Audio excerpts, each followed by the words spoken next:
안녕하십니까. 광주 MBC와 여수 MBC가 공동으로 제작하는 새 시사토론 갑론을박 첫 사회를 맡은 강수훈입니다.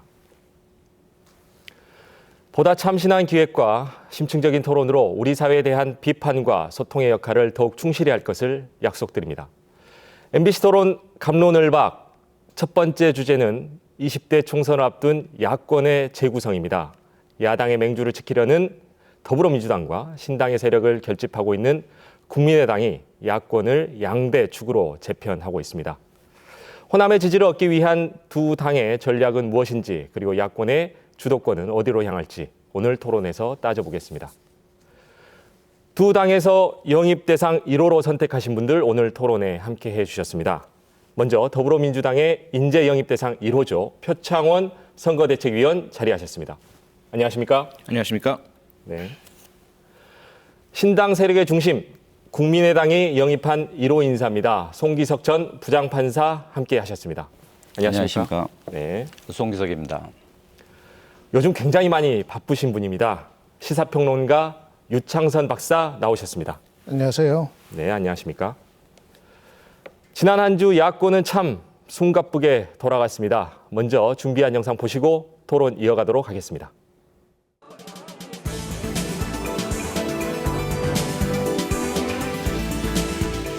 새로 출범할 비대위와 선대위가 우리 당의 총선 승리를 잘 이끌어 주실 수 있도록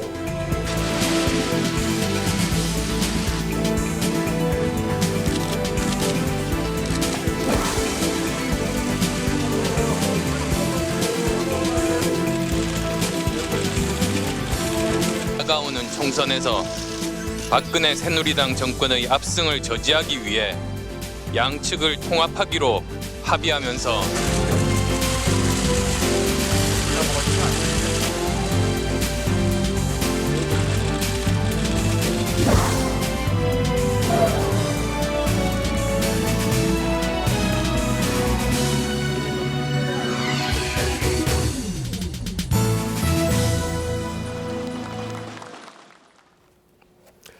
안철수 의원의 국민의당과 천정배 의원의 국민회의가 통합하면서 야권은 더불어민주당과 국민의당, 국민의당과 더불어민주당 이렇게 양대축으로 재편되는 모양새입니다.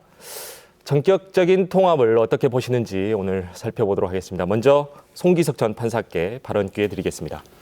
예, 국민의당과 국민의힘의 통합은 27일 박주선 의원과의 통합과 다 합쳐서 야권 지지 세력의 요구에 따른 당연한 결과라고 생각합니다. 국민의당으로서는 이제 이 통합에 따라서 호남 정치를 복원하고 정권 교체를 할 수 있는 그러한 동력을 확보했다고 볼 수 있겠습니다. 아울러 이번 총선에서 무능한 박근혜 정권과 청와대의 눈치만 보는 한나라당을 심판할 수 있는 결정적 계기가 되었다고 생각합니다. 네. 이에 대해서 표창원 의원께서는 어떻게 생각하시는지요? 네, 우선 축하드립니다. 어쨌든 통합은 좋은 것이고요. 힘을 함께 합치고 또 결과적으로는 나중에 야권 전체가 함께 지금 송기석 판사님 말씀처럼 신독재 체제 아니겠습니까? 국민의 인권이 유린되고 있고요. 국가 경제가 무너지고 있고 안보도 위태롭고 역사도 왜곡되는 이러한 그 무도한 패권 정치를 끝을 내야 될 텐데 야권이 모두 힘을 합쳐야만 가능한 일이거든요. 그 전 단계로 통합이라고 봤을 때 충분히 좀 축하해드릴 일이라고 생각됩니다. 네, 덕담을 해주셨는데요. 두 분의 이야기를 들어봤는데 이 야권 통합 관련해서 유창선 박사의 의견을 들어보겠습니다. 네, 사실 국민의당하고 국민회의하고 어느 정도 이제 노선 차이가 이제 있었습니다. 그런데 오히려 저는 이제 노선 차이가 있었기 때문에 이번 이제 그 통합이 좀 이제 긍정적인 좀 이제 그런 의미를 가질 수 있다고 생각을 하는데요. 왜냐하면은 사실 이제 국민의당 경우 호남에서 그 애당초 상당히 그 높은 그 기대를 이제 보여줬는데도 그거에 이제 부응하지 못하는 좀 이제 실망스러운 면도 또 여러 가지 이제 드러냈습니다. 핵심적인 거로는 저는 하나는 지나친 보수화에 따른 야당으로서의 어떤 정체성의 부재, 이게 문제가 있었고, 또 하나는 이제 호남 탈당파 의원들을 무차별적으로 이제 받아들이면서 과연 새로운 것이 이제 뭐냐 이런 질문에 대답을 내놓지 못했던 건데 반면에 이제 천정배 의원 쪽에서는 그동안 그 부분에 관해서 상당히 비판적인 자세를 견지해 왔었습니다. 개혁적인 어떤 요구를 하고 그리고 또 호남 물갈이론을 내세웠기 때문에 어떻게 보면은 저는 그거는 국민의당이 스스로 풀지 못했었던 문제를 천정배 의원이 들어와 가지고 그런 목소리가 당내에서 반영될 수 있는 그런 이제 구조가 좀 가능하게 된 거 아닌가. 그런 점에서 봤을 때는 저는 뭐 어느 정당 문제를 떠나서 뭐 바람직한 그런 방향으로 좀 가닥을 잡을 가능성을 좀 보였다 이렇게 생각을 합니다. 유찬석 박사님, 그런데 그 안철수 의원은 먼저 독자 세력을 만들고 나서 그 이후에 호남신당과 통합을 하겠다 이러한 원칙이 있지 않았습니까? 그 부분에 대해서는 어떻게 평가하시는지요? 예, 아무래도 뭐 상황이 상당히 좀 이제 급해졌겠죠. 특히 그 호남 민심에서도 그 높았던 그 지지율이 좀 이제 하락하는 이런 추세를 이제 읽으면서 아마 먼저 중심을 세우고서 그 다음에 다른 쪽을 흡수하겠다는 어떤 그림 이거를 이제 접어두고서 우선은 가능한 대로까지 통합을 해서 몸으로 이제 풀려나가겠다 이런 이제 판단을 한 거로 이제 보입니다. 그리고 이제 천정배 의원 같은 경우 물론 안철수 의원 쪽에서 소극적으로 대하다가 이제 적극적으로 선회한 그것도 이제 영향을 이제 많이 받았겠는데 아마 저는 그 더불어민주당의 그 선대위 구성 이거를 보고서 또 마음을 또 이제 그 양자 사이에서 좀 이제 저울질하고 고민을 하다가 그렇게 이제 좀 판단한 것도 좀 있었던 거로 이제 보입니다. 그러니까 아마 천정배 의원 입장에서는 이 선대위 구성 놓고 봤을 때 자신이 이제 결합을 해서 더민주 쪽에 들어가더라도 특별히 어떤 활동할 공간의 여지가 별로 없겠다. 아마 이렇게 판단하고 국민의당과 합당을 전격적으로 선택한 거로 보입니다. 네, 천정배 의원이 국민의당을 선택했는데요. 이에 대해서 송기석 전 판사, 그 방금 유찬석 박사의 이야기를 이어서 좀 말씀해 주신다면요. 예, 유 박사님 지적한 대로 물론 천정배 의원께서 더민주당에서는 그 기대하는 친노 이런 그런 패권 청산을 위한 모습을 보이지 못했다 그렇게 판단한 것 같습니다. 그래서 저희 이제 국민의당을 선택한 것 같은데 사실 천정배 의원께서 주장하시는 호남 정치 쇄신이라든가 뉴 DJ 이론 이런 것들은 사실 저희 국민의당에서 시작하는 새로운 사람에 의한 새로운 정당 그리고 새로운 정치를 만들어 보자는 것과 사실 동일한 지향점이기 때문에 아마 선택에 있어서도 훨씬 더 편했지 않을까 이렇게 생각합니다. 그런데 그 천정배 의원 같은 경우에는 그 호남 정치 개혁과 뉴 DJ 발굴을 주장해 오면서도 현재 국민의당의 중심 세력이 현역 의원들이지 않습니까? 그렇대 이렇게 두 입장의 그 동거가 가능한지에 대해서 궁금한데요. 예, 사실 국민의당이 호남에서 이렇게 신당으로 이렇게 출연한 이유는 어떻게 보면 원인과 결과에서 흔히 국민의당이 만들어지고 나서 호남 사람들이 이렇게 지지했다 이렇게 생각하시는데 저는 그렇게 보지 않습니다. 저희가 30년 동안 거의 호남에서 여당에 해당되는 더민주당에 대해서 열심히 지지를 했습니다. 그런데 지난 두 번의 대선에서 그리고 기타 선거에서 계속 이기지 못했습니다. 그러다 보니까 계속 변화를 요구를 했죠. 그런데 그 변화를 받아들이지 않고 그러다 보니까 이제 저희들로서는 더 희망이 없지 않느냐. 그래서 새로운 당을 만들어라. 그래서 그 요구에 따라서 국민의당을 만들었습니다. 현재 국민의당에 있는 기존 탈당한 현역 의원들도 그와 같은 사정을 잘 알고 있습니다. 더더군다나 천정배 의원이 지향하는 호남 정치 쇄신이라든가 뉴지제 이런 것들도 저희 국민의당과 맞습니다. 그렇기 때문에 그런 내용을 잘 알고 있기 때문에 이제는 국민의 요구가 무엇인지를 압니다. 그렇기 때문에 이제는 그 동거 정도가 아니고 아마 파풀이 될 때까지 당연히 해로해야 되지 않나 이렇게 생각합니다. 네. 표창원 의원께서는 이에 대해서 어떻게 생각하시는지? 네, 우선 뭐 잘 되기 바란다는 그 말씀도 드렸고 희망이 있고요. 다만 그 디테일한 구체적 사실 부분에 있어서는 바로잡을 것이 분명히 있어 보입니다. 좀 아나운서께서도 말씀하셨지만 사실 저희들이 그동안 호남의 여당이다 이런 지적 많이 받아왔죠. 그래서 인적 쇄신과 당원 당규 그리고 공천 시스템 전반적인 시스템 개혁을 하던 와중이었거든요. 그리고 그 과정에서 뭐 개파라든지 뭐 이런 부분에 대한 분열의 소리도 있어서 안철수 의원 같은 경우에 그 혁신위원장 맡아달라 했는데 본인이 고사하셨고요. 또 새 인물로 영입하는 인재영입위원장 맡아달라 해도 고사하셨거든요. 천정배 의원 같은 경우에도 친노의 핵심이셨잖아요. 참여정부 때 법무장관 하셨고요. 노무현 대통령께서 가장 아끼시던 그런 호남의 인재셨고 그런데 어쨌든 과정에 어떤 문제가 있었는지 모르겠지만 결국은 나가셨고 근데 그 나가는 과정에서 입장에서도 핵심은 안철수 김한길 전 대표가 계실 때 천정배 의원의 희망에 반해서 그분의 희망 지역구에 다른 의원을 전략 공천을 하면서 나가시게 된 거잖아요. 근데 그랬던 과거사가 하나도 해결되지 않은 상태인데 흔히 말하는 적과의 동침 같은 그런 그 결합을 하신 상태거든요. 그래서 그런 부분들을 내부적으로 우선 문제 해결을 하셔야지 저희들 새롭게 혁신해 가고 희망을 드리고 있는 그런 더불어민주당에 대해서 자꾸 어떤 그런 공격을 하시면서 정체성을 찾으려고 하시는 것은 좀 바꾸셨으면 하는 그런 희망을 가지고 있습니다. 네. 그 국민의당 경우에는 지금 교섭단체 구성을 목표로 지금 열심히 현역 예. 의원들을 이렇게 영입을 하고 있는데요. 시간이 얼마 남지 않았습니다. 다음 달 15일까지로 제가 알고 있는데 송인석 전 판사님 가능하다고 보십니까? 예, 저희 국민의당 입장에서는 그 교섭단체 구성이 목표도 아니었습니다. 또한 연연해하지도 않고요. 다만 이 호남 정치력 복원이라든가 이제 정권 교체를 위해서 그런 나갈 길이 지향점이 같기 때문에 그 과정에서 그와 동일한 목표를 가진 분들이 더 숫자가 합쳐져서 이렇게 교섭단체가 구성된다면 그건 다행스러운 일이고요. 이제 그렇게 된다면 좀 좋은 더 역할을 할 수 있을 거라고 이렇게 봅니다. 표창 의원께서는 그 더불어민주당에 남아있는 호남의 현역 의원들의 행보, 뭐 앞으로 탈당 가능성이 있는지 이러한 것들을 다 포함해서 좀 말씀을 해주신다면요. 일단 그 저희들이 느끼고 있는 분위기는 이제 갈등은 봉합됐다입니다. 그리고 분열은 끝났다이고요. 총선과 대선 승리를 향한 하나된 힘 이것으로 모두 모여 있다라는 느낌입니다. 다만 여전히 변수는 남아 있죠. 공천이라는 가장 커다란 벽이 있으니까요. 그 과정에서 저희들은 아시겠지만 전혀 어떤 계파 배분이나 그 어떤 특정인의 영향, 당 지도부의 입김 이런 것들은 완전히 배제된 공천 시스템을 도입했거든요. 하지만 그 와중에도 그 시스템 자체가 예를 들어 본인에게 불리하게 작용되었다라는 것을 견디지 못하는 분이 또 다른 분열과 탈당을 하실 가능성은 분명히 있습니다. 하지만 전체적인 저희 분위기는 그동안 줄곧 이루어졌던 산발적인 탈당 사태는 끝이 났고요.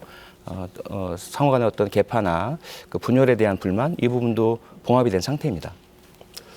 유창석 박사님, 예. 그 현재 국민의당에 합류하지는 않았지만 더불어민주당을 탈당하고 현재 무소속으로 있는 최재천 의원이나 박지원 의원 있지 않습니까? 앞으로 어떤 행보를 보일 것 같은지 예, 예상하십니까? 만약 이제 두 의원까지 합류할 경우는 19명이 이제 되겠죠. 네. 그렇게 보면 이제 한 명이 모자란 건데 그 한 명이 채워질지 어떨지는 또 알 수 없는 노릇입니다. 거기서 끝날 수도 있고 18에서 끝날 수도 있고 20을 넘을 수도 있고 아무튼 이제 그건 유동적인데 저는 국민의당이 이 상황에서 20명 채우는 거 또 88억 원 국고보조금 받는 거 여기에 매달려서는 저는 안 된다고 생각을 합니다. 정말 필요하다면은 그거에 연연할 것이 아니라 오히려 반대로 88억 원을 포기할 수도 있는 모습 보일 때 그때 비로소 그 민심에 좀 부응할 수 있는 그런 행보가 가능하다 그렇게 이제 생각을 하는데요.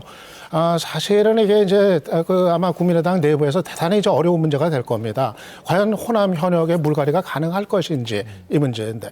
근데 이거는 국민의당으로서는 아마 넘어야 될 전 산이라고 봅니다. 이 산을 넘지 못하고서는 호남 민심을 얻을 수가 없습니다. 당연히 당사자들은 반발하고 또 여러 가지 그 갈등이 이제 따르겠죠. 그런데 저는 그 국민의당에 이제 합류한 그 이제 호남 현역 의원들도 이럴 때는 좀 마음을 좀 비우는 자세, 정말 뭐를 위해서 거기에 이제 합류를 했는가, 필요하다면은 자신의 어떤 기득권을 내려놓을 수 있는 그런 모습을 보일 때 아마 그 국민의 당도 살고 그리고 개인들도 사는 그런 길이 열리지 않을까 생각이 되고요. 만약에 그 과정에서 아주 극심한 충돌과 갈등, 결국 밥그릇 싸움 이게 됐을 때 국민의당은 아마 함께 망한다. 저는 이제 그렇게 봅니다. 네, 이제 그런 점에서 국민의당이 호남의 지지를 절대적 기반으로 하고 있고 호남의 자민련이 될 수 있다는 비판도 있습니다. 송기석 전 판사께서는 국민의당이 호남을 뛰어넘는 전국 정당으로 갈 수 있다고 보시는지 그 가능성에 대해서 좀 말씀 부탁드립니다. 예, 그 사실 호남 자민련이라는 표현은 좀 적절하지 않은 것 같습니다. 역사적으로 보면 이 호남 사람들의 선택에 있어서 대한민국 민주화에 많은 기여를 했고 또한 정권 교체 때마다 저희가 정말 전략적 선택을 해서 그런 교체가 이루어졌습니다. 이제 저희가 새로운 정치를 받아는 국민의 요구에 부응하는 그런 정당 정책도 만들고 그런 인물로 수혈을 하게 되면 아마 그 지지율은 충분히 반등하고 그 수도권을 넘어서 전국까지 다 확산되리라고 자신합니다. 네, 잘 들었습니다. 더불어민주당에 대한 이야기를 좀 해보겠습니다. 더불어민주당의 문재인 대표 체제가 막을 내리고 김종인 비대위원장 겸 선대위원장이죠. 네. 예, 체제로 개편이 되었습니다. 표창원 위원께서는 이 체제의 전환에 대해서 어떻게 평가하시는지 말씀 네, 부탁드립니다. 그동안 가열차게 진행됐던 비판들, 문재인 대표께서 책임을 져야 한다. 분열에 대한, 그리고 물러나야 한다. 그 부분에 대해서 계속 그 시기를 늦춰오셨죠. 그 이유는 일단 개혁의 완성 성사가 되어야만 물러나도 명분이 있는 것이고요.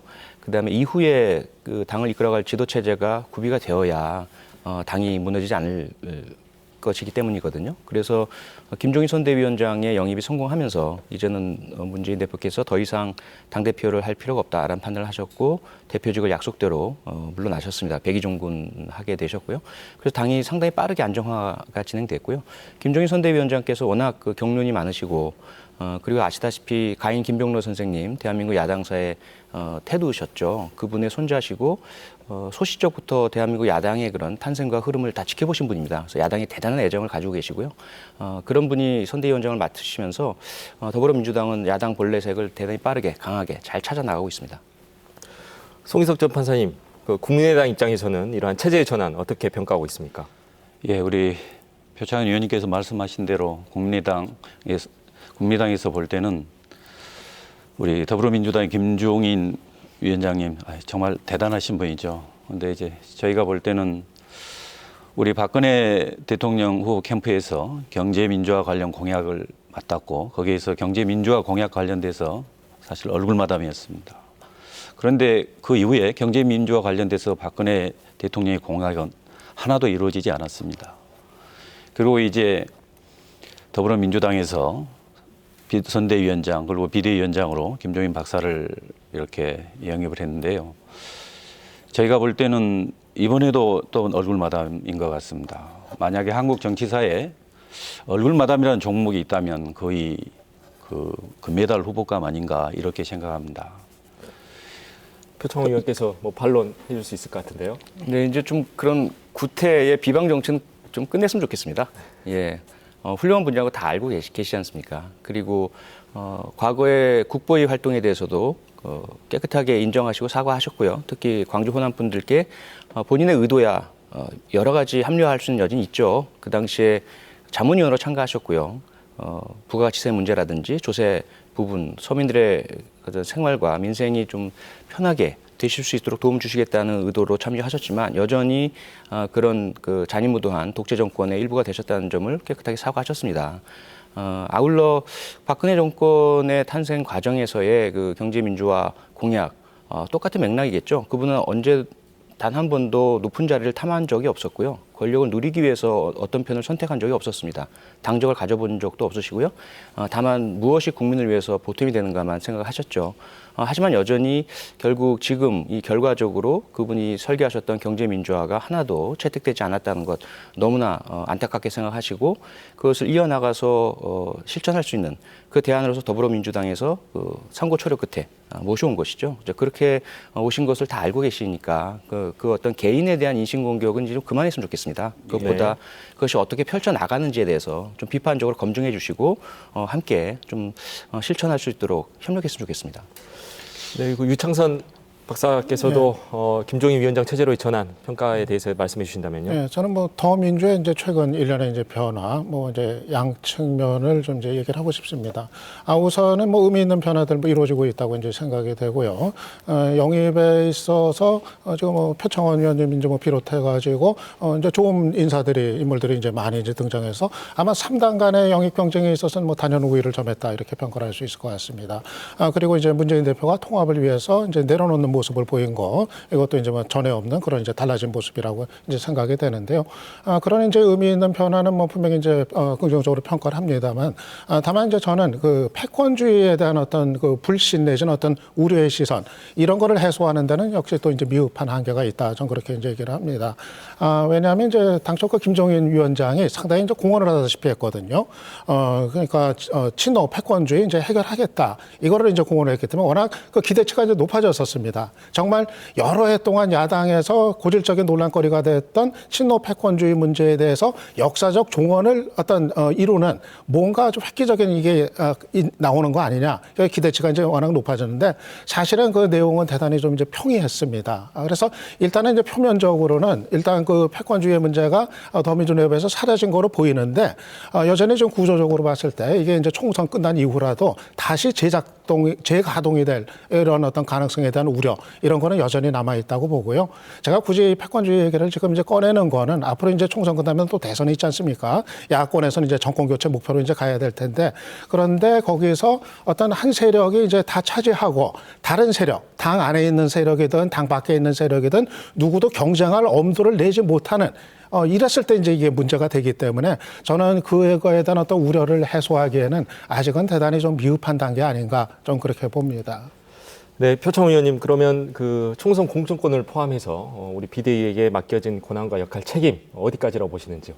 네, 전체가 다 맡겨진 상태고요. 물론 유청선 박사님 지적처럼 어떤 눈에 보이지 않는 패권이 남아 있을 수 있겠다라는 지적, 비판 저희들이 늘 겸허하게 수용하고 있습니다. 자기 감시를 하고 있고요. 저 스스로에도 늘 자문하는데 저는 누구인가? 저는 친노인가? 친문인가? 참여정부에 참여하지 않았던 사람이고요. 노무현 대통령과 직접 만나본 적이 없는 사람이고 또 그분들 흔히 친노라고 불리는 도대체 누구인지는 정확히 모르겠지만 알려져 있는 몇 분과는 만나서 이야기해봤지만 그들과 친분이나 교류가 전혀 없는 상태입니다. 다만 더불어민주당이 들어와서 봤을 때 유청선 박사님 지적처럼 중요한 것은 친노가 아니라 패권 아니겠습니까? 소수가 결집해서 배타성으로 남을 차별하고 또는 다른 세력은 그 권력이나 또는 공천이나 어떤 당에서 영향력을 행사하지 못하도록 하는 이러한 문제가 있다면 당연히 그것은 없애야 되겠죠. 그런데 제가 들어오고 난 이후는 이미 당이 상당한 그 변화가 있는 상태라서 감지가 되고 있지는 않습니다. 그래서 혹시라도 총선 이후에라도 그런 문제가 작동된다면 당연히 그건 또다시 비판받아야 하고 해체되어야 되겠죠. 아울러 그렇게 되지 않도록 하는 어떤 제도적 혹은 시스템적인 완전한 그런 장치를 아마 유 박사님께서는 권고하시는 것 같습니다. 그래서 그 부분까지도 선대위 비대위에서는 현재 논의 대상으로 올려놓고 있어서요. 지금 출발 단계니까 그 결과가 어떻게 나오는지는 좀 지켜봐 주셨으면 좋겠습니다. 아무래도 지금은 이제 선거를 앞둔 시기니까 유권자나 국민들 눈에 보이지 않게 이제 사라진 거 이거는 이제 뭐 분명히 이제 맞습니다. 근데 이제 이게 이제 말씀하신 대로 총선 이후에도 정말 이제 다시 재등장하는 일이 없도록 좀 더 어떤 근원적인 어떤 좀 그 장치 아마 이런 게 좀 내부적으로 필요한 거 아닌가 저 이제 그런 주문을 이제 들어본 겁니다. 네, 전적으로 동의합니다. 네. 예, 그 부분에 대해서는 저도 그럴 가능성은 있다고 봅니다. 다만 한 가지 좀 걱정스럽게 생각하는 것은 언론에서도 보도됐다시피 그 선대위원 17분 중에 12분이 친노 아니냐, 그리고 비대위원 중에도 7분 중에 5분이 그렇지 않느냐, 그래서 그런 의심들이 있는 것 같습니다. 그래서 저희 국민의당 입장에서도 뭐 더불어민주당의 그런 그 의심을 불식시키고 선의의 경쟁, 그야말로 혁신의 경쟁으로 해서 우리 야권의 파일을 더 넓혀가는 그런 결과가 되겠으면 바람은 있습니다만 아직 상당수 국민이나 특히 우리 호남 사람들은 좀 믿지 못하는 그런 부분이 있는 것 같습니다. 그 점이 좀 안타깝습니다. 네, 그 유창선 박사님, 그 김종인 비대위원장 같은 경우에는 실제로 현역 의원 20% 물갈이 그리고 남은 의원들에게도 적용된다라고 계속해서 거듭 강조를 했는데요. 이게 친노 세력에도 적용이 될 수 있을까라고 예상하시는지? 네, 그 부분에 대해서는 저는 더민주가 지금 변화에서 얻은 일정한 신뢰를 계속 살려나가려면은 그 부분에 대해서 대단히 좀 엄격하게 대하는 그런 모습을 보여야 된다고 생각을 합니다. 당장 이제 현역 의원 공천 물갈이 20% 그 적용 대상이 어디냐 이게 상당히 이제 전부 논란거리 아닙니까?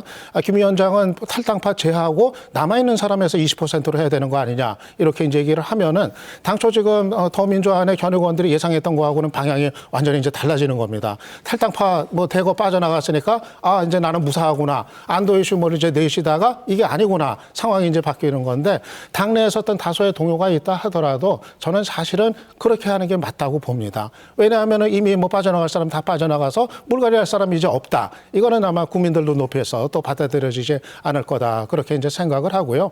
그리고 이제 저는 특히 문재인 대표와 가까웠었던 인사들 그러니까는 뭐 흔히 뭐 말씀하신 뭐 이제 뭐 친노 뭐 얘기들을 이제 많이 해왔었던 그런 내부에서 먼저 좀 내려놓는 뭐 용퇴를 하는 모습이라든가 정 그게 안 이루어진다고 한다면은 이 공천 과정에서 정말 어떤 물갈이의 대상에 오히려 더 엄격하게 좀 이제 포함을 시키는 아마 이런 것들이 좀 따라줘야 문 대표가 이번에 그 백유종군 선언한 그 진정성이 또 연결이 되지 않을까 그렇게 생각을 합니다. 네, 그 물갈이 관련해서 더불어민주당은 새 인물 영입에 굉장히 집중을 했었죠. 또 여기 나와 계시는 표창원 선대위원을 비롯해서 각 분야의 많은 전문가들을 영입해서 일단 지지율 반등세를 만들어낸 모양새입니다. 표창원 의원께서 이 부분에 대해서 먼저 말씀해 주시죠. 네, 우선 저희들이 한 역할이 아직까지 없는데도 불구하고 많이 그 기대와 또 지지를 보내주셔서 너무나 감사를 드리고요. 다만 늘 지적되어 왔듯이 새 인물의 영입만으로 문제 해결은 되지 않습니다. 그리고 바람직한 정치도 아니고요. 분명히 정치는 풀뿌리부터 커나간 정치를 해오신 분들이 잘 해나가는 것이 가장 좋겠죠. 그런데 워낙 우리 한국 정치의 지형이 또 뭐 패권 지적도 있고 부패도 있고 비리도 있고 또 패거리도 있고 이런 것들에 얽혀 있다 보니까 국민들의 신뢰를 많이 잃었고요. 그래서 때묻지 않은 정치인들을 필요로 했죠. 그래서 많은 때묻지 않은 정치 역량이 있고 자기 분야에서 성공을 한 능력이 검증된 분들을 많이 영입을 했습니다. 그 부분이 앞으로도 정치와 따로 놀지 않는 것이 하나의 숙제고요. 또 하나는 이분들이 또 급속하게 기존 정치에 물들지 않도록 하는 것, 두 번째 숙제라고 생각이 됩니다. 그래서 현재 남아있는 기존의 어떤 그 정치를 해오신 분들과 새로 영입된 분들 간에 난상 토론도 많이 하고 있고요. 그래서 그런 결합이 이루어지도록 많은 노력을 하고 있습니다. 송기석 전 판사께서는 이 더불어민주당의 새로운 인물 영입 경쟁하는 입장에서 어떻게 평가하고 계십니까? 예, 솔직히 말씀드리면 현재 상황에서는 더불어민주당이 부러울 정도입니다. 워낙 그 인지도도 높은 이런 분들이 영입되셨는데요. 다만 그 여러분들이 지적하지만 좀 우려의 목소리도 있습니다. 이런 그 인기도 높은 분들을 앞에 세워서 이른바 쇼윈도우로 이런 역할을 하고 문재인 대표라든가 친노 세력들은 이렇게 뒤에 숨어 있는 거 아니냐 이제 그런 우려를 하는 것 같습니다. 다만 저희 국민의당에서는 이제 창당 과정이 있기 때문에 그 과정에서 여러 미흡한 점들이 있어서 그 반사이익으로 이제 더불어민주당이 많은 또 좋은 평가를 받는 점도 있는 것 같습니다. 분당 후에 아마 이 더불어민주당과 국민의당이 이렇게 혁신 경쟁을 하면서 이런 모습을 나타난 것은 정말 바람직한 모습인 것 같습니다. 저희들은 일단 그렇게 보고 있습니다. 네, 유창선 박사님, 송기석 전 판사의 지적에 대해서 어떻게 생각하시는지? 예, 저는 선거 국면에서 이렇게 이제 그 영입이 갖는 이제 효과 분명히 뭐 현실적으로는 뭐 상당히 이제 있을 겁니다. 그런데 이제 다만 이것이 이제 이벤트성의 어떤 그 행사 이런 거를 이제 그치지 않기 위한 정말 그 각 정당이 근본적인 어떤 신뢰를 구축하기 위한 노력 이것이 제대로 이루어지지 않으면은 그야말로 뭐 잠깐 보여주기식의 어떤 그런 걸 끝날 수가 있겠고요. 그리고 이제 이런 그 영입 경쟁이 어떤 자기 당의 어떤 지지층의 어떤 결집의 효과는 가져올 수 있겠지만은 또 그렇지 않은 사람들의 마음을 얼마나 끌어와 가지고 또 이제 지지로 이제 끌어내느냐 이건 또 이제 별도의 뭐 축제가 되지 않겠나 생각이 듭니다. 저는 뭐 애당초에 사실 야권의 어떤 이 분열이라는 게 사실은 대단히 이제 불행한 상황이었다고 이제 생각을 합니다만은 다만 어차피 이렇게 뭐 분열된 상황이라고 했을 때 그것이 현실이라고 했을 때는 이제 그 두 야당이 서로 좀 최선을 다하는 긍정적인 경쟁을 이제 벌여가지고 어떻게 보면은 전에는 손 놓고 있었던 거를 이렇게 경쟁하게 되니까 긴장을 해서 이제 변화하는 이런 모습들이 나타나고 있는 거 아닙니까? 이 긍정적인 효과를 이제 최대한 살리면서 마지막에 가서는 그래도 또 여당한테 야권이 어부지리를 그냥 선물을 안겨주지 않는 그런 지혜를 발휘할 수 있는 결말을 맺는다면은 꼭 이렇게 야당이 나눠져서 경쟁하는 게 꼭 나쁜 일만은 아니다. 그런 생각도 좀 같습니다. 네, 그 유창선 박사님의 말씀 들었는데요. 그 일부에서는 이렇게 인물을 영입하는 과정에서 두 당의 정체성에 대한 문제 너무 보수화되어가는 거 아닌가 이런 지적도 있습니다. 이에 대해서는 어떻게 생각하시는지요? 예, 사실 그 부분은 좀 잘들 각 당이 좀 책임 있게 가려야 될 부분일 것 같습니다. 우선 국민의당이 사실 그 논란에 좀 많이 이제 등장을 했었죠. 영입 그 첫 단추를 끼울 때부터 해가지고 계속 이제 논란이 되는 그 인사들이 뭐 종종 이제 있어 왔었습니다. 과연 그 새로운 정치 어떤 모습을 보이겠다고 했던 그 다짐 이거하고 실제로 진행되는 어떤 영입의 어떤 시도가 얼마만큼 지금 일치가 되고 있는가? 아마 이 부분에 대해서는 좀 더 그 책임 있는 그런 엄격한 잣대를 스스로든 댈 필요가 있다고 생각이 되고요. 그건 아마 국민에 대한 어떤 특히 그 호남에서의 신뢰를 앞으로 이걸 더 얻을 거냐 아니면 놓칠 거냐 이거를 가를 수 있는 대단히 이제 중요한 부분이라고 생각이 됩니다. 그리고 사실 뭐 더민주도 영입과 관련해서 그런 부분이 또 아주 없는 건 좀 아닌 것 같습니다. 당장 김종인 위원장이 뭐 선대위원장 뭐 맡았다고는 하지만은 사실은 또 정서적으로 물론 여러 가지가 뭐 논리적으로 설명이 또 되는 부분도 있겠지만 정서적으로 좀 당혹스러운 면도 사실은 이제 있거든요. 바로 이제 박근혜 후보 어떤 이제 그 멘토 역할 또 지금에서 이제 제1야당의 대표 위치가 이제 된 어떤 이런 이제 장면들 이게 전부 어떻게 보면 야권 전체 이제 좀 현실이기도 이제 한데 아무튼 뭐 더민주도 아마 그런 부분에 대해서는 좀 더 국민한테 책임 있게 설명한 부분은 하고 또 이해를 구할 부분은 하고 좀 이럴 필요가 있지 않겠는가 좀 이제 생각을 합니다. 네, 결국 그 신뢰를 얻기 위해서는 두 당 모두 공천을 꽤 잘해야 될 것 같은데요. 특히 더불어민주당의 김종인 비대위원장은 계속해서 20% 물갈이론을 이야기하고 있고 또 김상권 전 혁신위원장은 인재영입 위원장으로 복귀했습니다. 강도 높은 인적 개혁을 예상하고 있는데 표창원 의원께서 내부에서 보시기에 어떤 평가를 하시는지. 네, 저희들은 정말 모든 것들을 다 던져 내려놓고 새롭게 바뀌기 위한 노력들을 하고 있습니다. 그러다 보니까 앞서 말씀드린 것처럼 그리고 유창순 박사님 지적처럼 여전히 저희들 내부에서는 일부의 또 다른 균열도 감수를 하고 있습니다. 그 20% 컷오프 적용을 정말 적극적으로 해낼 경우에 그 컷오프에 걸린 분들 억울한 분들이 많으실 수가 있거든요. 본인은 나름대로의 그 여러 가지 어려운 환경 속에서 열심히 노력했었고요. 그리고 뭐 조사 방식 뭐 이런 부분에 있어서도 못마땅할 수도 있겠고요. 이런 부분까지는 모두 감안해서 저희들은 인적 혁신에 박차를 가할 예정이고 또 새로운 인재 영입을 통해서 선순환 구조를 만들어내고요. 그래서 그 결과로서 한번 저희들이 새로운 개혁이란 것이 무엇일까? 정치는 정말 바뀔 수 있는가? 그리고 야당이 정말 수권 정당의 모습으로 당당히 설 수 있는가? 이걸 결국에는 보여드릴 것입니다. 유창선 박사께서는 강도 높은 인적 개혁에 대한 생각 어떻게 갖고 계신지요? 예. 뭐 두 당 모두 뭐 적극적인 인석 쇄신의 과제 이거는 뭐 여전히 살아있고 남아있다 그렇게 이제 생각합니다. 더민주 지금 표창원 위원 말씀하셨지만은 앞으로 결국 이제 중요한 게 이제 공천 과정 아니겠습니까? 공천 과정에서 정말 국민의 마음을 움직일 수 있는 어떤 엄격한 그런 이제 모습을 이제 보일 수 있을 것인가? 때로는 정말 어떤 그 자기들로서는 어떤 가장 아픈 장면 이런 것도 어떻게 뭐 불사할 수 있을 것인가? 아마 그런 것들이 뭐 이제 관건이라고 이제 생각이 되고요. 국민의당 같은 경우도 그렇게 봤을 때는 이거 공천 과정에서 특히 호남 물갈이가 어떻게 정상적으로 될 것인지 여부. 아마 호남의 그 민심이라는 게 특히 광주 민심이라는 게 저런 거 아니겠습니까? 정말 그 정권 교체에 어떤 희망을 안겨줄 수 있는 대안이 과연 어느 쪽일 것인가? 지금 이거를 놓고 지금 이제 고민을 이제 하고 있는 것일 거고 그렇게 보면은 과거와 달라질 것 없는 그런 모습을 보이는 당은 아마 선택을 하질 않을 거라고 봅니다. 그래서 국민의당 같은 경우도 저는 이 호남 물갈이 부분은 어떻게든 좀 해야 당이 살아남을 수 있는 그런 부분 아닌가 생각을 합니다. 네, 결국 두 당 모두 어떤 공천 룰을 제대로 만들어내느냐가 중요할 것 같은데요. 특히 또 선거구 획정까지 늦어지면서 정치 신인들에게는 매우 불리한 상황입니다. 현역 의원들과의 공정한 경쟁이 어떻게 하면 이루어질 수 있을지에 대해서 토론해 볼 텐데요. 송기석 전 판사께서도 정치 신인이시죠? 예. 네, 어떻게 하면 이 공천 룰을 시스템을 잡아야 된다고 생각하시는지. 예, 공천룰 이야기가 나오니까 먼저 좀 지적해보고 싶은 게 아직까지도 선거구 획정이 돼 있지 않습니다. 이게 어떻게 보면 저희 당에서 지적하는 그 적대적 이렇게 양당에 이렇게 공존하는 이런 형태의 그 폐해가 그대로 나타난 거 아닌가 싶습니다. 다음에 이제 현역 의원과 정치 신인 입장에서 그 공천 룰 관련돼서는 통상 우리가 이 기울어진 운동장 이야기를 합니다. 현역 의원들은 인지도도 높고 더더군다나 조직에 있어서도 강하기 때문에 같은 선상에 놓고 보면 기울어진 운동장에서는 정상적인 경기를 할 수가 없는 거죠. 그러면 정치 시인들이 느끼기에 불리하지 않을 정도의 뭔가 이 보정을 해줘야 될 필요가 있는데 뭐 그런 게 이른바 뭐 실질적으로 공정하다 그런 경선이 이루어진다라고 느낄 정도의 무슨 가산점이라든가 그런 제도들도 좀 보완해야 될 필요가 있다고 봅니다. 네, 이 문제와 관련해서 표창원 의원께도 발언 기회 드리겠습니다. 네, 저희들은 이미 공언을 했습니다.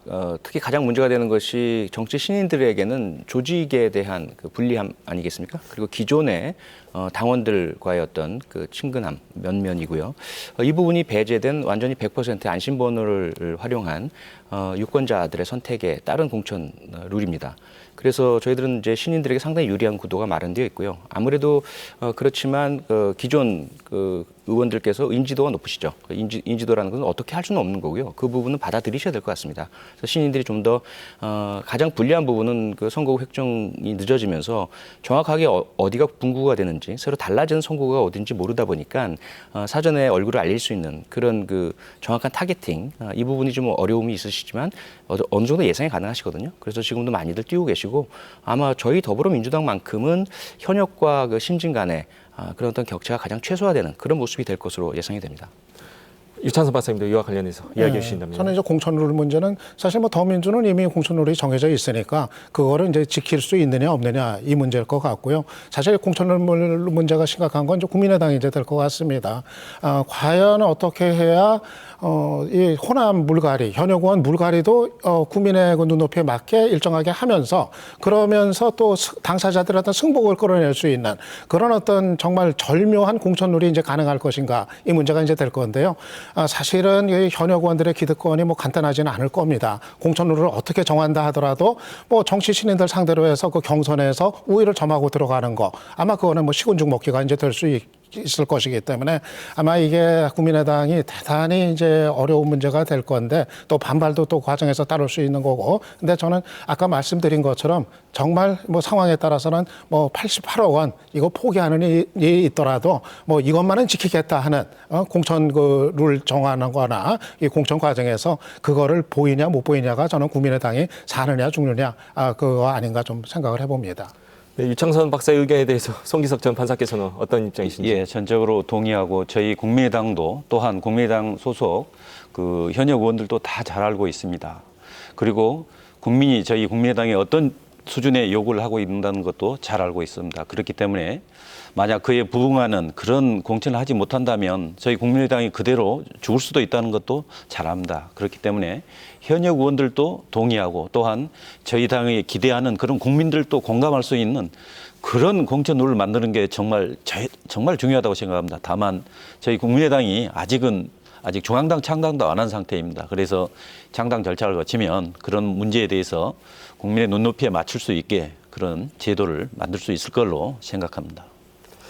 네, 이제 그 야권 통합과 관련된 이야기를 좀 해보겠습니다. 최근 호남 신당 세력이 국민의당으로 모이면서 연초에 문재인 전 대표가 이야기했던 야권 대통합의 구도가 좀 멀어진 것 아니냐라는 지적이 있습니다. 표창원 의원님, 앞으로 야권의 통합 과정 어떻게 보시는지요? 네, 물리적 통합은 이제는 없어졌다라고 봐야 되겠죠. 다당제로 가는 그 단계인 것 같고요. 그래서 국민의당도 정체성을 빨리 확립을 하고 과연 어떠한 그 이념적 지향을 가질 건지 정책적인 차별성은 무엇인지 그리고 인적인 그런 새로운 무엇인지를 좀 보여주셔야 될 것 같습니다. 저희들은 문재인 대표나 이후에 김종인 선대위에서 이야기하는 야권의 통합은 연대의 의미라고 보시면 될 것 같습니다. 야권 전체가 어쨌건 지금의 현재 거대 새누리당 그리고 박근혜 대통령의 이런 여러 가지 실정들 이 부분이 연계되고 다음 정권으로 이어지면 절대로 안 된다. 국민이 더 이상 버티지 못한다는 그런 절박함에 놓여 있지 않습니까? 그래서 이것을 끝낼 수 있는 야권의 승리를 가져올 수 있는 협력이 있어야 되거든요. 그 협력의 형태는 뭐 이름이 어떻게 붙이든 간에 어쨌든 총선에서는 호남에선 경쟁, 수도권 및 기타 지역에서는 단일화. 내지는 어떤 연대 이런 형태로 나가야만 저희들이 살 수 있다라는 그런 의견을 가지고 있습니다. 네. 국민의당의 주승용 원내대표 같은 경우에는 수도권 지역의 제한적 연대 가능성 이런 것도 언급을 했는데요. 송기석 전 판사. 예, 맞습니다. 그런데 다만 국민의당 입장에서는 아직 창당 과정이기 때문에 저희 그 독자성 문제도 있어서 연대나 통합을 논의하기는 현재로서는 부적절한 것 같습니다. 그러나 우리 표 의원께서도 말씀하셨다시피 만약 이번 선거에서 수도권에서 우리 야권 전체가 공멸하는 그런 상황에 도달한다면 저희 양당에서가 아니고 먼저 국민들이 정말 그러지 마라, 연대해라 이게 강력하게 요구할 걸로 보입니다. 87년 대선에서 보듯이 저희가 나눠줘도 이길 수 있다는 그런 환상에 빠져 있었는데 준엄한 결과가 나왔지 않았습니까? 그래도 이번 총선에서도 그 가능성은 항상 저희들도 열어두고 있습니다. 유창선 박사께서는 호남 2개 지역의 연대 어떻게 보십니까? 예, 저도 뭐 필요하다고 봅니다. 현실적으로 뭐 통합은 좀 불가능한 상황이고 이렇게 된 상황에서는 이제 오히려 다당제의 긍정적인 측면들을 살릴 수 있는 어떤 그런 이제 노력들이 필요하다고 생각이 되고요. 다만 야권의 공멸을 가져올 수 있는 뭐 끝까지 그냥 각자 가자 이거는 좀 제어가 좀 돼야 된다고 생각을 합니다. 수도권 지역 중심으로 해가지고 좀 필요한 지역에서는 연대 여부에 따라서 승패가 완전히 그 좌우가 되는 이런 지역에서는 전면적이지 않더라도 제한적인 연대 이건 뭐 불가피하다고 생각이 이제 되는데요. 문제는 현실이 대단히 이게 복잡할 겁니다. 일단 각 당의 공천 뭐 하기 시작하면은 이건 나중에 어떻게 조정하는 게 대단히 그 힘든 과정이 뻔히 예상이 되기 때문에 참 양당이 이거 잘 풀어야 될 것 같고요. 좀 합리적인 이성이 양당 내부에서 좀 작동할 수 있는 좀 그런 어떤 지혜로운 모습들을 좀 주문하고 싶습니다. 네, 더불어민주당의 김종인 선대위원장의 경우에는 지난주에 지금은 통합이 아니라 혁신이 중요한 때라고 또 언급한 바 있습니다. 표창 의원님, 이 의미를 혁신에 성공해서 야권의 주도권을 다시 잡겠다라는 의미로 받아들여도 될까요? 글쎄요, 야권의 주도권이란 것은 저희들 1차 목표도 아니고요. 그다지 중요하다고 생각되지 않습니다. 설사 국민의당이 야권 제1당이 된다 하더라도 정권 교체가 된다면 그것은 당연히 바람직하고 받아들여야 될 부분이고요. 김종인 선대위원장의 말씀은 일단 우리들에게 급한 것은 혁신이다. 아직 혁신이 완성되지 않았다. 그리고 국민의당 역시 혁신을 가치로 내걸었기 때문에 혁신해야 한다. 함께 일단 혁신하자. 이것으로 이해하셔야 될 것 같습니다. 그 혁신을 하는 과정에서 서로 간에 내부에서의 어떤 불협화음이나 또는 뭐 계파가 나눠먹기라든지 이런 구태가 씻겨지고 나간다면 아마도 자연스럽게 수도권 내에서 연대는 가능해질 것이다. 뭐 이렇게 이해하시는 것이 맞을 거다라고 생각됩니다. 연초에 광주 여수 모포 MBC가 실시한 여론조사에 따르면 광주 전남 유권자의 절반 이상은 야권 통합을 주문했습니다. 송기석 전 판사님, 이런 민심에 대해서는 어떻게 생각하십니까? 그 민심은 아마도 이 정권 교체가 가능한 그런 야당을 만들어라 그러한 요구인 것 같습니다. 그래서 일단 그러한 요구에 부응해서 저희 국민의당에서는 1차 전정배 의원의 국민회의와 이렇게 통합했고 이어서 박주선 의원과도 통합했습니다. 앞으로 정동영 전 대표라든가 그리고 박준영, 그다음에 김민석 이런 나머지 야당들과도 일단 통합을 이루고 있습니다. 그러나 현재로서는 이제 국민의당과 더불어민주당의 야권에 있어서는 양당 체제가 이렇게 됐기 때문에 현재로서는 이 정당 개혁, 정치 개혁을 위한 서로 각자의 그 스스로의 노력이 필요하다고 봅니다. 일단 왜냐하면 단순히 현재 단계에서 통합은 과거에서 보여주었다시피 실패할 가능성이 높습니다. 그래서 각 당이 선명하게 개혁 경쟁을 하고 그런 개혁이 어느 정도 수준에 도달한다면 그리고 이제 전국이 대선 상황이라든가 이런 상황이 되면 당연히 통합의 길로 가는 게 정권 교체가 저희 최종 목표이니까 당연히 그렇게 가야 된다고 봅니다. 네, 광주 전남 유권자들의 야권 통합 주문, 유창선 박사께서는 어떻게 생각하십니까? 네, 그 뭐 통합의 의미가 현실적으로는 아까 얘기한 것처럼 이제 연대의 정신 뭐 이런 게 이제 되겠죠. 최종적으로 이제 선거 마지막 과정에서 어떻게 이제 그 연대 정신을 살릴 것인가 이게 관건이 이제 되겠고요. 그리고 또 하나는 뭐 두 야당 사이에서 뭐 이전 투구식의 공방 이거는 뭐 이제 더 이상 뭐 이렇게 계속 거기 매달릴 필요가 없다고 이제 생각을 합니다. 이제는 그런 방식 그런 게 자칫하면 오히려 두 야당 모두에 대한 어떤 그 유권자들의 혐오감을 또 불러일으킬 수가 있기 때문에 이제는 오히려 좀 포지티브한 방식으로 자신들이 최선을 다해서 자기들의 어떤 모습을 보여서 그거로 지지를 더 얻어내는 이런 경쟁을 보이는 것이 좀 맞다 그렇게 이제 생각을 합니다. 그래서 이렇게 그 두 야당이 경쟁하는 것이 가질 수 있는 오히려 그 긍정적인 효과 이거를 이제 극대화하고 그리고 마지막에 정말 가능한 지역에서 또 이 연대를 하는 아마 그런 좀 길을 찾는 것이 사실은 좀 정해진 답 아닌가 생각을 합니다. 네, 그렇게 야권의 재구성은 본격적으로 시작이 되었고 앞으로 남은 건 어느 쪽에서 주도권을 잡느냐인 것 같습니다. 야권과 호남 정치 지형 어떻게 보시는지 세 분께 다 발언 기회 드릴 텐데요. 표창원 의원께서 먼저 말씀해 주시죠. 근데 우선 현실을 보면 우선 어쨌든 더불어민주당이 야권에 가장 그 많은 의석수를 가지고 있고 지지율도 가장 높고요. 덩치도 가장 크고 체계도 갖춰져 있고 역사도 있고 전통도 있죠. 하지만 그것이 영원히 뭐 지속되리라는 보장은 없는 것입니다. 국민의당 역시 출발을 정말 잘하신다면 그리고 유창선 박사님 지적처럼 눈앞의 이익에 연연하지 않고 정말 새로운 인물로 혁신하면서 어떤 그런 교섭단체라든지 이런 부분에 매달리지 않으시면서 해나가신다면 얼마든지 제1야당이 되실 수 있으리라 생각됩니다. 하지만 저희들은 뭐 그렇다고 그냥 앉아서 양보해드릴 마음은 전혀 없고요.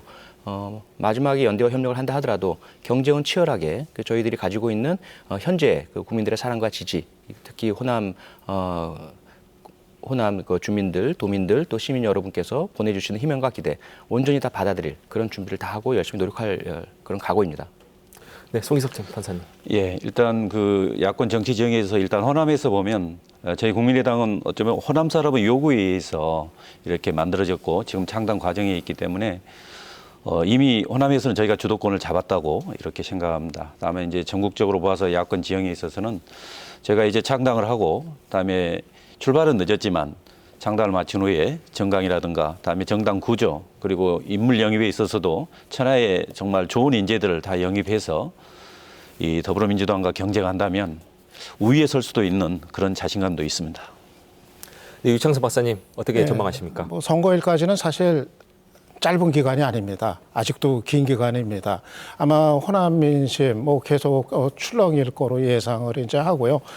지금까지 보면은 뭐 저런 과정 아니겠습니까? 사실 이제 호남 민심이 이 정권 교체를 많이들 이제 생각하는 거라고 저는 이제 해석을 하는데 그런데 보니까 더민주의 문재인 대표로는 이거 뭐 안 될 것 같다. 그래서 이렇게 호남 민심이 등을 돌려서 또 안철수 의원이 따로 한다고 그러니까 한번 좀 기대를 가지고 좀 지켜볼까 어디 이제 보자고 봤는데 근데 또 좀 실망스러운 장면들이 막 나오고 그러니까 다시 이제 그게 이제 꺾이고 좀 이제 그런 상태라고 저는 이제 생각을 하거든요.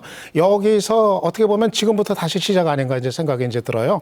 각 당이 어떤 이제 모습을 보이냐에 따라서 호남 민심이 어디로 갈지 현재로선 정말 저도 뭐 예단을 하기가 어려운 그런 이제 상황이라고 생각이 되기 때문에 저는 두 당이 차관 좀 이 호남 민심을 그렇게 좀 제대로 읽어가지고 정말 그 긴장된 모습으로 좀 더 그 의미 있는 경쟁, 좀 멋진 경쟁을 좀 해주길 좀 바랍니다. 네, 바라겠습니다.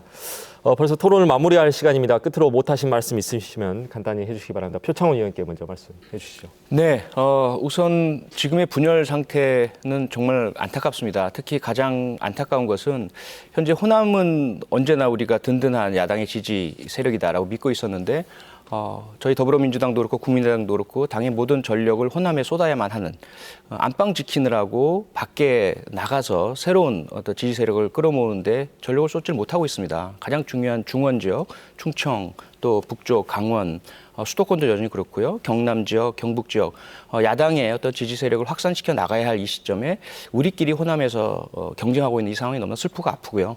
호남 민심께서도 좀 빨리 선택을 해주셔서 좀 안정화되어서 주력 세력들은 그 각자의 어떤 출마자나 예비 후보들은 여전히 서로 경쟁을 하더라도 각 당의 국민의당과 더불어민주당의 주력 세력들은 호남이 아닌 수도권과 중원과 또 경상도와 강원도에 가서 야권 지지 세력을 확대시키는 그런 노력을 할 수 있도록 빨리 좀 재편되었으면 좋겠습니다.